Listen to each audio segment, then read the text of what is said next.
UP board कक्षा 8 की Sanskrit class में आप सबका स्वागत है।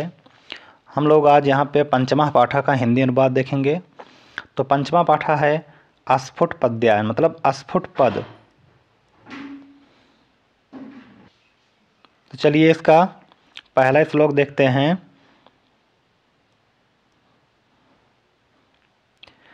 काकः कृष्णः पिकः कृष्णः को भेदः पिक काकयोः वसंत समय प्राप्ते काकः काकः पिकः पिकः।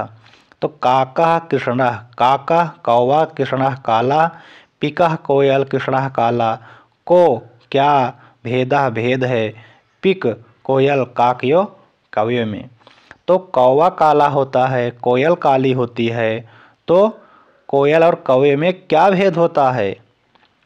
तो उसका उत्तर मिल रहा है कि वसंत समय प्राप्ते, वसंत ऋतु के आने पर, काकः काकः कौवा कौवा, पिकः पिकः कोयल कोयल।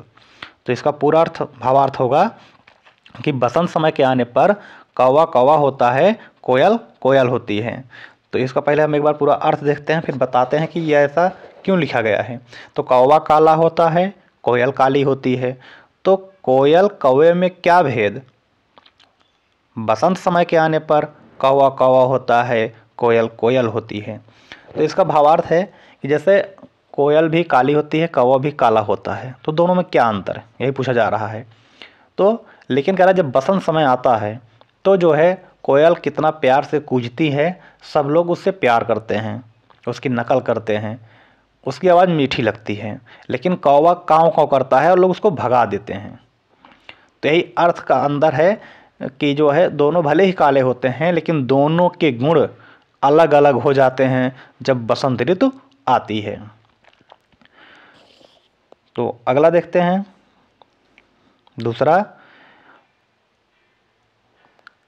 देखिए इसमें जो है अर्थ आपको एग्जैक्ट नहीं मिलेंगे, ये जैसे श्लोक है, थोड़ा आपको भावार्थ लेना पड़ेगा, मतलब थोड़ा आपको अपने अंदर से कुछ अर्थ को निकालना पड़ेगा। जैसे अगला देखते हैं, विद्या विवादाय धनम मदाय शक्ति परेशान पर पीडनाय खलस्य साधु विपरीत इतम ज्ञानाय दानाय च रक्षणाय।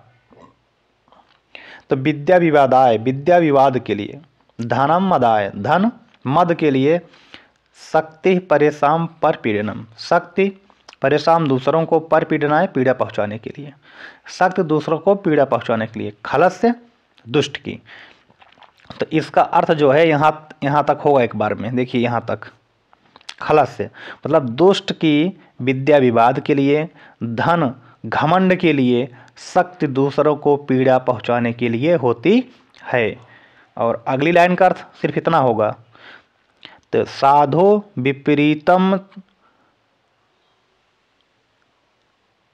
तत्ज्ञानाय दानाय च रक्षणाय च। साधुओं में विपरीत होती है क्या गुण? ज्ञान के लिए, दान के लिए, रक्षा के लिए। कौन सा गुण? जैसे तो विद्या जो होती है वो ज्ञान के लिए होती है, धन जो होता है वो दान के लिए होता है। देखिए जो साधु के विपरीत बता रहा क्या गुण होता है दुष्टों के, तो जैसे इनका था विवाद के लिए, ये दुष्ट का था। तो अब देखिए साधु का क्या था? ज्ञान के लिए। और धन था मद के लिए, मतलब घमंड के लिए। लेकिन साधु का मतलब सज्जन का दानाय, दान के लिए होता है। और शक्ति क्या होती है? दुष्टों की, परेशान पर पीड़नाय, दूसरों को सताने के लिए होती है। लेकिन वहीं सज्जनों की क्या होती है? रक्षणाय, रक्षा के लिए। तो इसका पूरा भावार्थ देखेंगे कि दुष्टों की विद्या विवाद के लिए, धन घमंड के लिए, और शक्ति दूसरों को पीड़ा पहुंचाने के लिए होती है। जबकि सज्जनों की विद्या ज्ञान के लिए, धन दान के लिए, और शक्ति दूसरों की रक्षा के लिए होती है। चलिए अगला देखते हैं, तीसरा। लोभात क्रोधः प्रभवति लोभात प्रजायते लोभात मोहश्च नाशश्च लोभः पापस्य कारणाम। तो लोभात, लोभ से, क्रोधः क्रोध, प्रभवति माने उत्पन्न होता है, लोभ से क्रोध उत्पन्न होता है। लोभात कामः प्रजायते, लोभ से कामः काम प्रजायते उत्पन्न होता है, तो लोभ से काम उत्पन्न होता है। लोभात मोहश्च नाशः च, तो लोभात मोहश्च नाशः। तो लोभ से मोह और नाश होता है, मतलब लोभ से मोह और नाश मतलब बर्बादी आती है।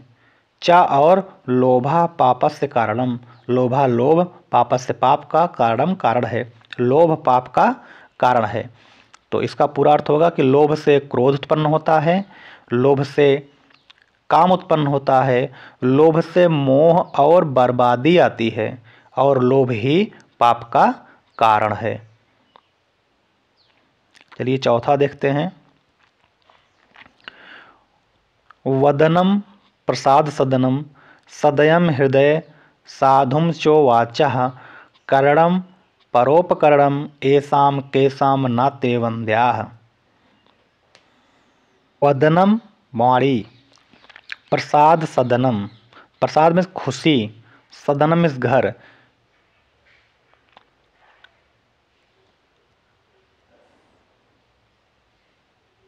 तो वो सॉरी वदनम में होता है मुख, ठीक, मुख।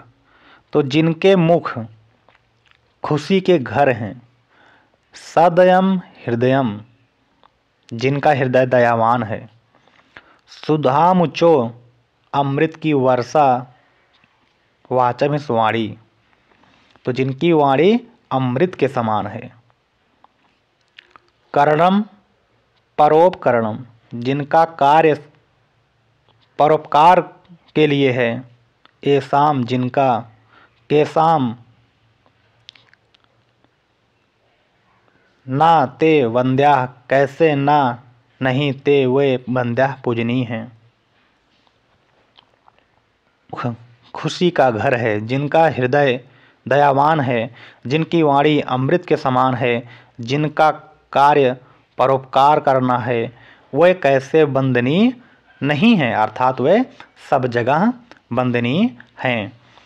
तो अगला देखते हैं। सत्येन रक्षते धर्मो विद्या योगेन रक्षते मृजया रक्षते रूपम कुलम वृत्तेन रक्षते।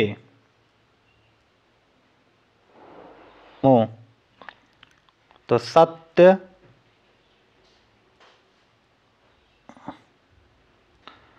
से धर्म की रक्षा होती है, विद्या योगेन रक्षते, तो विद्या की रक्षा योगेन योग द्वारा होती है,